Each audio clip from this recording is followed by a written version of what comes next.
What are your areas of special interest or expertise as applies to sort of politics and? Well, I've got a range of issues. I used to work for a trade union, and so workplace rights are something that's really important to me. One of the reasons I joined the Labour Party when I was 17 years of age, I joined the Labour Party partly because of the education I had. I was at a pretty rough West London comp, and I thought everybody in life deserved fairer opportunities. But also from my parents' background. They came to this country in the 1960s from the Punjab in northern India, and Mum was a cleaner at Ealing Hospital. And when the shift would change, one group of cleaners would come off shift, another group would come on.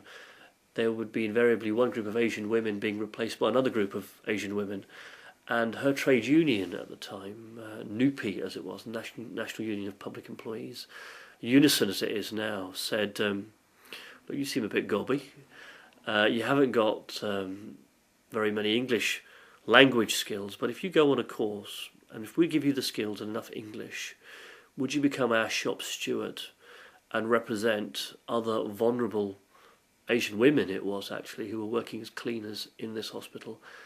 And she did. So I suppose the trade union strain has run through me ever since. She used to pack me off to school with little NUPI badges and NUPI pens. But also, when I was a teenager, my father was a truck driver for, well, it doesn't matter which company it was, but it was a company that had him driving up and down the country on the night shifts. And it was tough work. And some nights he'd get from London to Manchester or London to Liverpool before the journey back at the dead of night. And he'd have to unload the truck as well because there were problems with the number of staff that they had on at any given time. And one night he was involved in an accident where the truck went through the central reservation of the motorway and ended up on the hard shoulder on the other side. Thankfully, he was not badly hurt, and nobody else was badly hurt from the incident.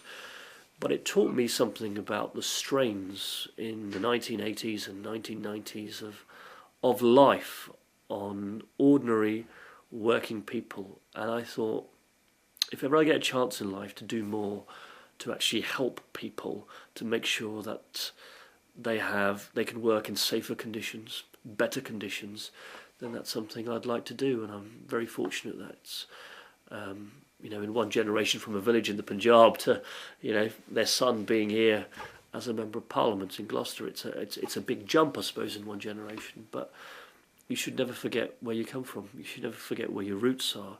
And you should always do something to try to help people. And people who need support from government, need support from their trade unions, need better rights in the workplace, has always been a passion of mine.